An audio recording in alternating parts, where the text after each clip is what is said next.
Hi everybody, Sam here again. I have another one of my wonderful diamonds to discuss her journey with you and how she finds Sam's Diamonds and how her journey has gone so far with the support of Sam's Diamonds. So this is the lovely Joanne Moore. Now say hi, Joanne. Say hi. Hi. Hi. Can you tell me a little bit about your journey, Joanne? What type of cancer did you have and what grade? I had grade 3. It was ER positive, the HER2 negative, and I had to have the clearance of the lymph nodes under my arm as well because they were 55% positive. Wow. So you had a combination of different. Yeah. So did you have to have a combination of different treatments as well? I did. I had everything. Yeah. Oh my goodness, a long journey. So how long have you actually been battling your cancer? When were you diagnosed? 2016. 2016. 4 years you've been going, you're still in treatment now? I had my last bone infusion February this year, and I'm just on the implants every 4 weeks and the daily meds now. Is that the Zoladex injections? Yeah. Yeah, got you. And how are you finding them? They're all right. They you've got to have them. They serve a purpose, don't they? So, they're not the most pleasant things, but they're keeping you here. That's it. Exactly. Yeah, that's exactly. it. So can you give me 3 words that describe how you felt when you were actually diagnosed? Oh gosh, devastated. The first one. You just don't think it's going to be you. Alone, because people don't understand that it is a lot about you, and you have to be selfish and put yourself first and consider how you feel in that first instance before you go on to tell everybody else. And then confused as well, because there's so much stuff that's thrown at you at that time. At time, you can't take it all in. It's very, very confusing. So would you say you felt a little bit lost as well? Yeah. Is that why you joined Sam's Diamonds? Is that or why did you join? No, I think for me, I joined much later on. I was through the bulk of my main treatments when I joined, because I didn't join yourselves till I think it was January 19. So I'd had the majority of my main treatments. For me, joining so late, it was because I had to feel more like myself. I didn't want to come into somewhere where I was sick. Yeah. That's been a big issue for me throughout the whole of the cancer treatments and experience, actually admitting that you're ill. It's why that Sam's was fabulous for me, because it's so informal, and I could go and have a coffee with you, which we've done often, and I couldn't get myself through. I mean, I live up the road from Sunflowers Cancer Centre, and as yes, still I can't get through the door. So what is it it's a cancer centre. It's admitting that I'm ill or I have been ill. So I was about to say that. So is that why Sam's Diamonds is different to you? You didn't want to go to a cancer support centre because it had to admit to you. So is that what the attraction was with Sam's Diamonds? Yeah, it was dead informal. We met up Halton Road for a coffee numerous times, and to me that was what I needed personally. Would you say it didn't feel so much as cancer support at the time? It was just meeting friends, really, isn't it? Yeah. And I love that side of it. Yeah, it's not in your face. No. I think that was one of the reasons why I enjoy it as well, is because I found going to, exactly the same as you, I found going to, I mean, they're great and they have amazing services and everything like that, but I found that going to a cancer support centre meant that cancer was still in control of my life, because I had to go to a cancer support centre, whereas going for a coffee with a friend, I was in control of that. That was my cancer support without it being cancer support, but it was like me putting 2 V's up to the cancer. Well, it is because cancer has control of you. Yeah. While you're going through your treatments, you haven't got an option. That's got control, and you have to relinquish control for that. Whereas what you do afterwards, you need to take back control, and I did. I had to. And for me, that's how I did. Even though it was only a little bit by just agreeing to go and meet you for a coffee, that's me doing it. Yeah, that's your decision. It's hard to explain, isn't it? But yeah. it is relinquishing control, and it's something we don't do easily, I don't think. So what was it you were looking for when you joined Sam's Diamonds? What did you join for?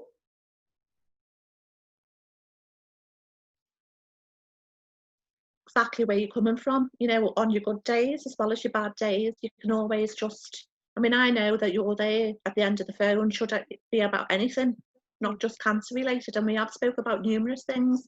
It's just build, because I think you isolate yourself quite a lot during your cancer, and because of the treatments you're going through, you are forced into that some sort of isolation, you know, and then the people, they don't know how to deal with you, so they do stay away because they don't want to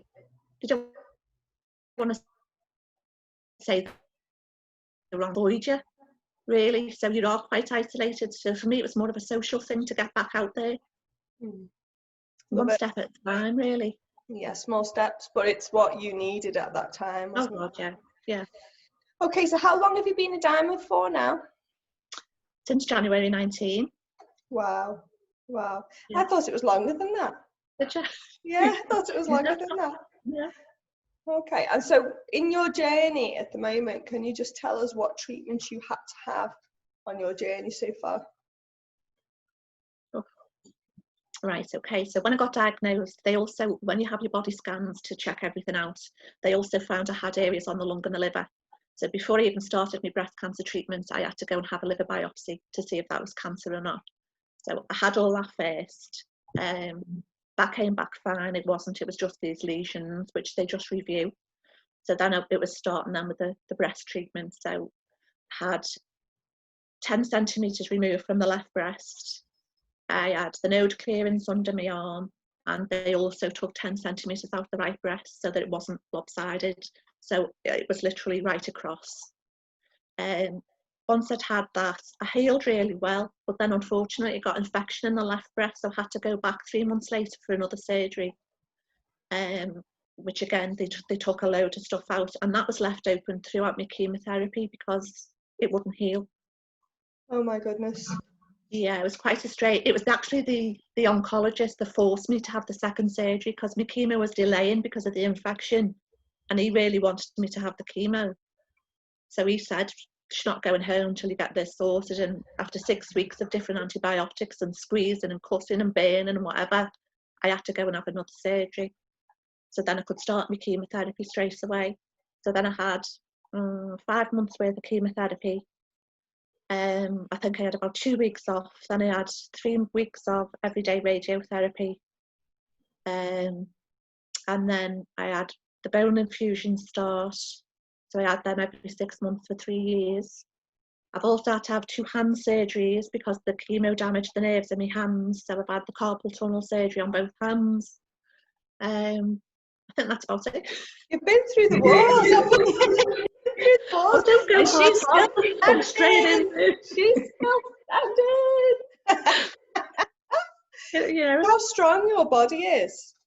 You know, people go, oh, my body's let me down, you know, it feels it's failed. It hasn't. Your body's been an amazing machine to recover after all that, hasn't it? Yeah. Wow, we must be proud. Must be proud. So I know that you live quite a distance away from the base of Sam's Diamonds, but what activities, out of all the things that Sam's Diamonds do, have you been involved in or enjoyed or, you know, have helped you?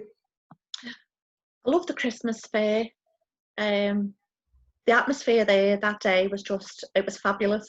It was such a good laugh, and not just for myself, because I took my youngest daughter and my sister came as well. We had a little stall and they were helping out, and my youngest daughter's on the autistic scale, and everyone was just so nice, and especially Sandra and the elves. They had a lot of time for it, and she didn't want to go home. She really didn't want to go home.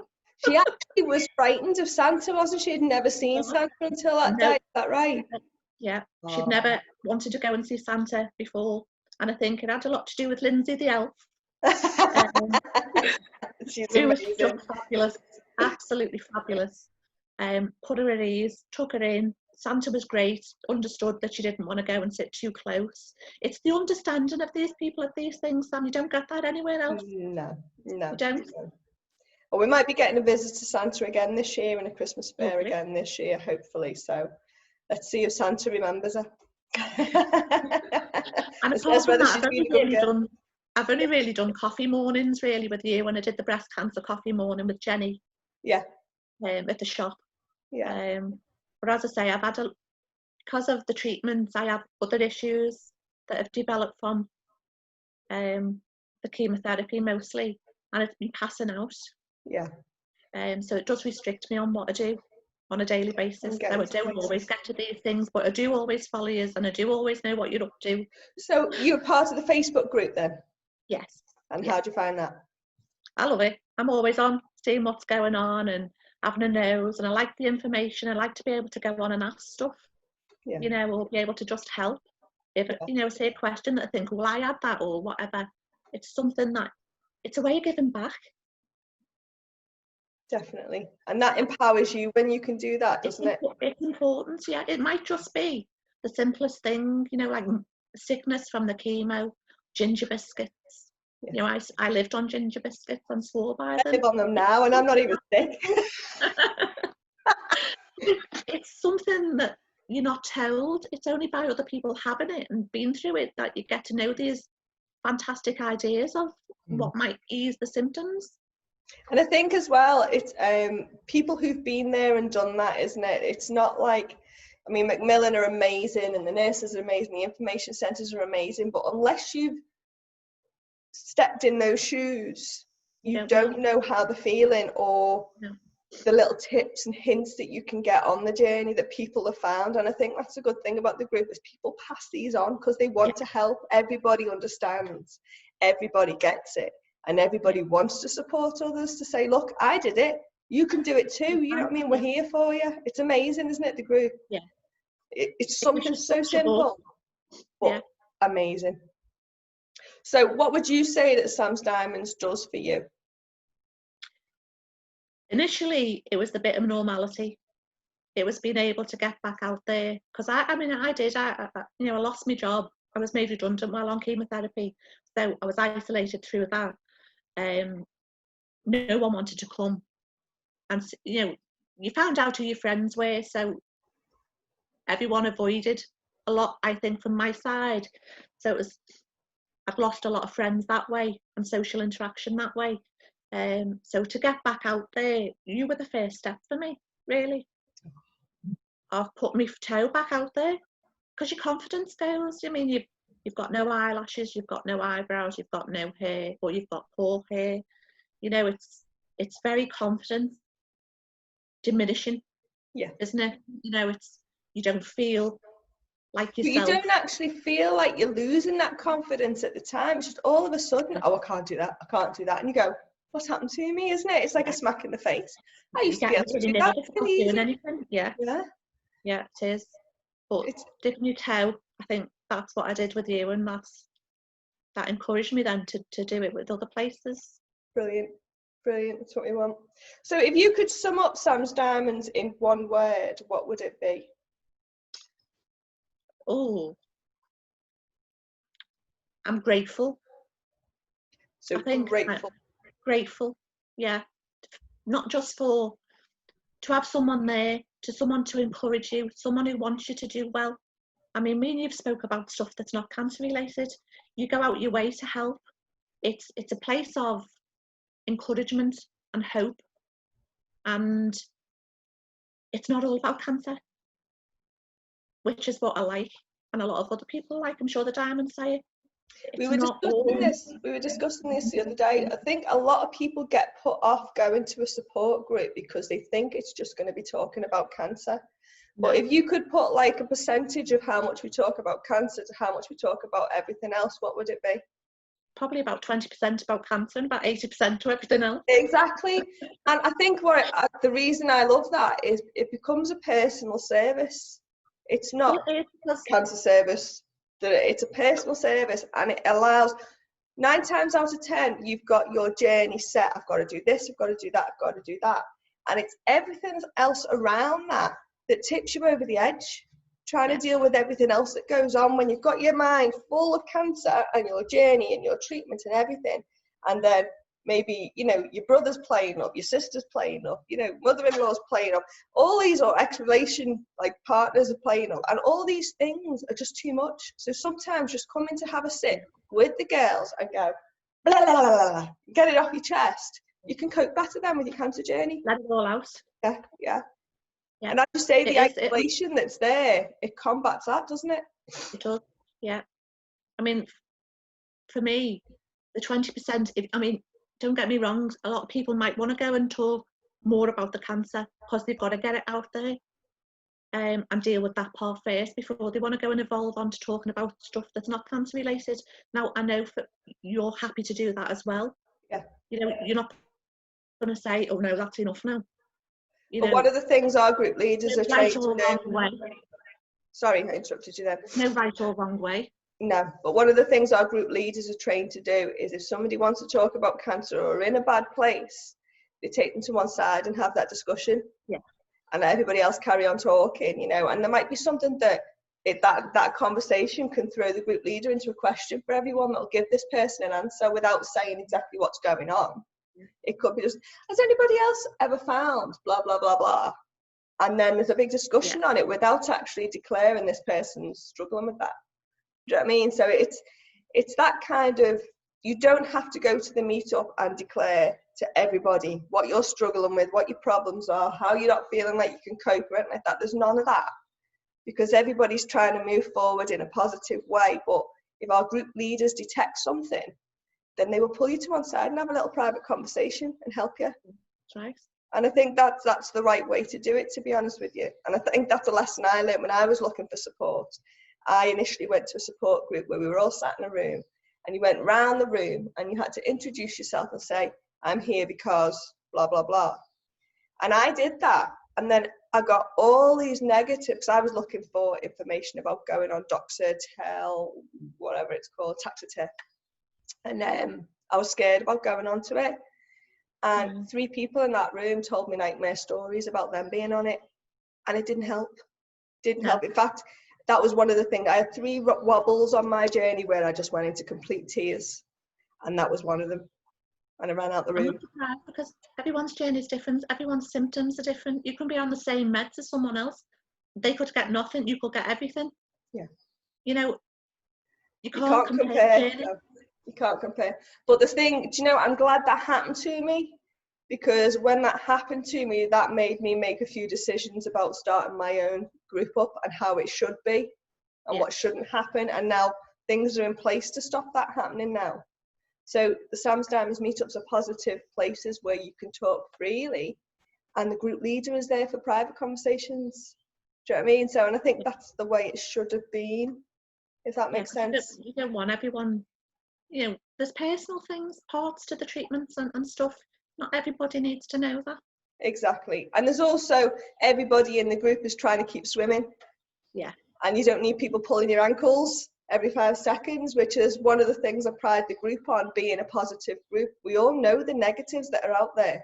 We all know that people are passing away with it, but we just don't need it in our face all the time when we're trying to keep swimming. And that's what I think makes Sam's Diamonds different. It does. It is totally different.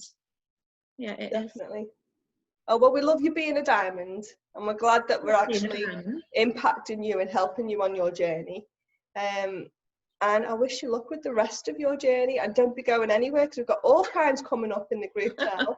And I want to do some of the gardening ones. I love gardening. Brilliant, brilliant. I'm after a team to do the gardening club. I think we've missed the boat this year because it's just digging and stuff now. But yeah, the garden, we've got like a grant to do that with. So it should be fun. It should be fun when we get that going. Well, thank you for talking to us.